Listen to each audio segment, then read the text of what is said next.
ইসলাম বলতেছিলাম বাবুজান ভাইরা যে কবরের মাঝে কারোর সঙ্গে দেখা হবে না, যদি দেখা হয় তো আমার নবীর সঙ্গে দেখা হবে। এই বেরাদার ইসলাম সেই নবীকে ভুলে আমরা কি করে আছি? যে নবীকে অতিরিক্ত নিজের জীবন চাইতে ভালোবাসতে হবে, কিন্তু আমরা সেই নবীকে আজকে ভালোবাসতে পারছি না। এই বেরাদার ইসলাম নবীর ভালোবাসার মানেই হলো নবীর কথাকে অক্ষরে অক্ষরে মেনে নেওয়া।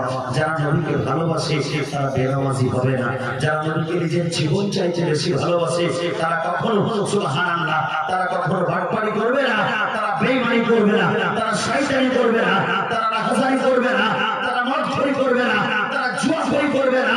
এই বেরাদার ইসলাম আজকে আমাদের সন্তানরা ছেলেরা আজকে বেরাদার জুয়াতে ব্যস্ত, মদে ব্যস্ত, কিন্তু বেরাদার আজকে আমরা কত বড় ভুল করেছি যে তাদেরকে আমরা কিছু শিক্ষা দিতে পারিনি, নবীর শিক্ষা দিতে পারিনি। নবীর যে শিক্ষা সেই শিক্ষাটুকু দিতে পারা যায়নি, কোরআনের যে শিক্ষা সেই শিক্ষাটুকু দিতে পারা যায়নি, হাদিসের যে শিক্ষা সেই শিক্ষা তাদেরকে দেওয়া যায়নি। এই বেরাদার ইসলাম কাল হাসরের ময়দানে নবীর সামনে গিয়ে নবীর উম্মত হয়ে কোন মুখ চালিয়ে দাঁড়াবো। যেই দিন আমার নবী সুবহানাল্লাহ মাশাআল্লাহ এই দেখেন আমার 500 টাকা এসেছে সুবহানাল্লাহ। আমি মায়েদের পক্ষ থেকে চেয়েছি, তবে আমার সাহেব কোন দিকে গিয়ে হারিয়ে গেছে। আল্লাহ এত লম্বা চওড়া মানুষ তো দেখতে পাওয়া যায়, যে আছে সুবহানাল্লাহ, আছে মাশাআল্লাহ, হ্যাঁ আছে, দেখেন আছে মাশাআল্লাহ। দেখেন যারা দিয়েছে আজকে প্রথম রাত্রি, হ্যাঁ হ্যাঁ মানো উসি সে जो दे खुशी से, मानो उसी से जो दे खुशी से, कहो उसी से जो ना कहे किसी से। এই বেরাদার ইসলাম নবীর মোহাব্বতে আল্লাহর ঘরের জন্য চাইছি, যারা খুশি হয়ে দিচ্ছে আলহামদুলিল্লাহ। কিন্তু আজকে আমি বলে দিই আগামী রাত্রের জন্য অবশ্যই আপনারা কিন্তু নিয়ে আসবেন একেবারে। এর কারণ হচ্ছে যে অনেকদিন পরে, অনেকদিন যাবত, অনেকদিন পরে আল্লাহর ঘর মসজিদে যাওয়ার আমরা সুযোগ পেয়েছি, আর এত সুন্দর নুরানি মাহফিল পেয়েছি।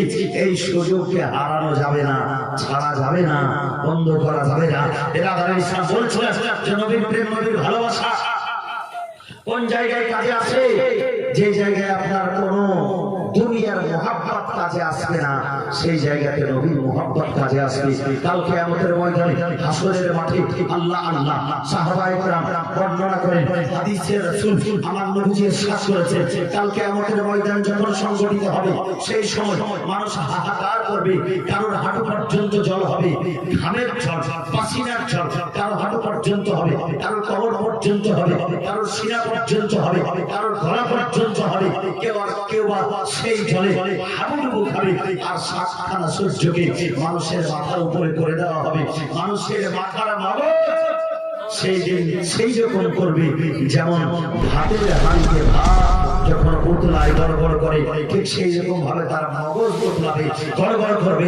এই বেরাদার ইসলাম সেই সময় মানুষ সবাই সারিবদ্ধভাবে, দলবদ্ধভাবে ছুটে যাবে হযরতে আদম নবীর কাছে। আদম নবীকে গিয়ে বলবে, হে আদম সাফিউল্লাহ, আপনি দুনিয়ার সর্বপ্রথম মানুষ, দুনিয়াতে প্রথমে এসেছেন। হে আদম সাফিউল্লাহ, আপনি আল্লাহর দরবারে হাত উঠান, আমাদের জন্য দোয়া করুন, আমাদের জন্য শাফায়াত করুন। আল্লাহ যেন আমাদেরকে ক্ষমা করে দেয়, আল্লাহ যেন আমাদেরকে বিপদ থেকে মুক্তি দিয়ে দেয়। আদম সাফিউল্লাহ বলবে, ইযহাবু ইলা গায়রি, অন্যের নিকটে চলে যাও। কার কাছে যাও? অন্যজনের কাছে যাও। সবাই ছুটে আসবে হযরত নূহ আলাইহিস সালামের কাছে। নূহ আলাইহিস সালামকে বলবে, হে আদমের শালী নূহ আলাইহিস সালাম, আপনার কাছে আমরা আসলাম, কারণ হচ্ছে আপনি হচ্ছেন আদমের শালী। হযরত নূহ আলাইহিস সালামকে আদমের শালী বলা হয়, এর কারণ যখন প্লাবন বন্যা এসেছিল সেই সময় সুবহানাল্লাহ মাশাআল্লাহ, দেখেন মায়েদের কাছ থেকে এসেছে, আমি জানি ওদের কাছ থেকে চাদর ভর্তি টাকা আসবে। সুবহানাল্লাহ মাশাআল্লাহ, আলহামদুলিল্লাহ, অনেক টাকা।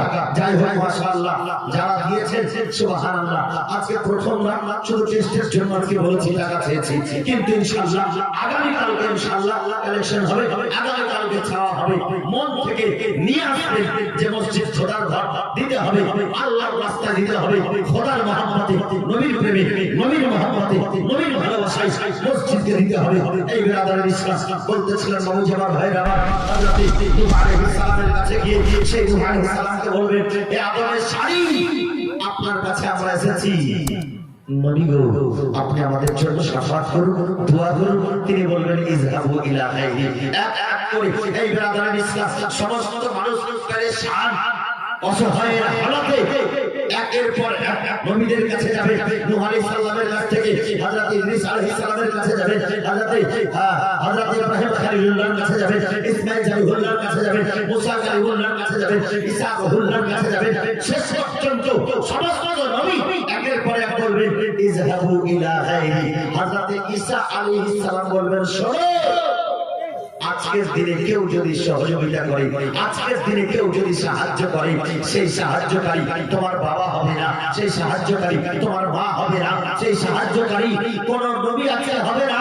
সর্বপ্রথম যিনি সাহায্য করবে এই হাসরের মাঠ থেকে, এই হাসরের মাঠে যদি কেউ এই বিপদের সময়, বিপদগ্রস্তের সময় কেউ যদি সহযোগিতা করে, সেটি অন্য কেউ নয়, সেটি হচ্ছে আখেরি পয়গম্বর আমেনা শেষ নবী যারা গায়বের সংবাদদাতা নবী, সেই আখেরি পয়গম্বর যারা মুহাম্মদ রাসূলুল্লাহ সাল্লাল্লাহু তাআলা আলাইহি ওয়াসাল্লাম তোমাদের সাহায্য করবে, সহযোগিতা করবে। যাও তোমরা তার কাছে চলে যাও। আল্লাহ